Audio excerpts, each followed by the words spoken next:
എല്ലാവർക്കും സ്വാഗതം. ഓണത്തിനായി ഒരു മുളം പച്ചക്കറി. അപ്പം നമുക്ക് തുടങ്ങാം.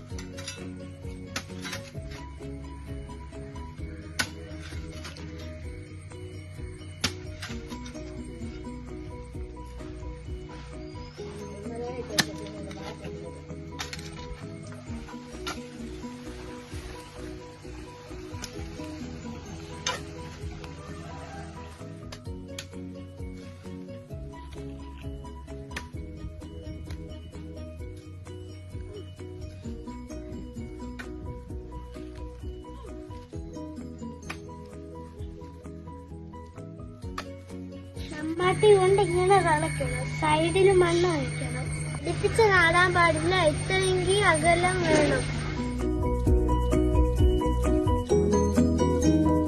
ഓണത്തിൽ നടാൻ പോകുന്ന മലക്കറിയുടെ പേരുകൾ